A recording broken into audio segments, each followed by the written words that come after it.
நம்மோடு இந்த சிறப்பு விவாதத்தில் தற்போது பத்திரிகையாளர் திரு பிரியன் அவர்களும் இணைகிறார். வணக்கம் சார். வணக்கம்.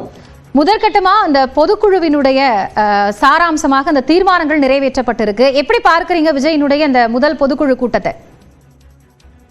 இந்த முதல் பொதுக்குழுன்றது ஒரு அரசியல் கட்சி தேர்தல் கமிஷனுடைய அந்த நடைமுறைக்கு ஏற்ப கூட்ட வேண்டிய ஒரு பொதுக்குழு. அந்த அடிப்படையில் இந்த பொதுக்குழு கூட்டியிருந்தா கூட கட்சி துவங்கியவுடன் கூட்டப்படுகிற முதல் பொதுக்குழு என்ற அளவில் இதுக்கு ஒரு முக்கியத்துவம் இருப்பதை நம்ம பார்க்கிறோம். நம்ம எதிர்பார்த்த தீர்மானங்களை பொறுத்த மட்டும் எதிர்பார்த்த தீர்மானங்கள் தான். அதாவது மும்மொழி கொள்கைக்கான எதிர்ப்பு, நிதி கொடுக்காத இருக்கிற விஷயங்கள், அப்புறம் தொகுதி வரையறை பற்றிய விஷயங்கள், பரந்தூர் விமான நிலையம் பற்றிய விஷயங்கள், இலங்கை தமிழர்கள் சமூக ஜாதிவாரி கணக்கெடுப்பு, இதெல்லாம் அப்புறம் சட்டம் ஒழுங்கு பிரச்சனைகள்.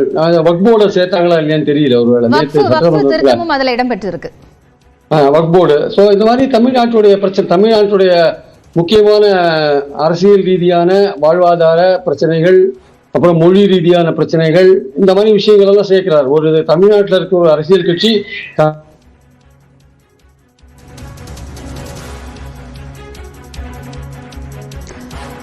தொடர்ந்து பத்திரிகையாளர் பிரியனுடைய கருத்தை நம்ம கேட்கலாம். சமூக நீதியை நிலைநாட்டக்கூடிய வகையில் சாதிவாரி கணக்கெடுப்பு உள்ளிட்ட 17 தீர்மானங்களை உள்ளடக்கி முதல் பொதுக்குழு கூட்டத்தில் தற்போது தீர்மானம் என்பது நிறைவேற்றப்பட்டிருக்கிறது. மிக முக்கியமாக விஜய்க்கு முழு அதிகாரத்தை வழங்கக்கூடிய வகையிலும் இந்த தீர்மானம் நிறைவேற்றப்பட்டிருக்கிறது.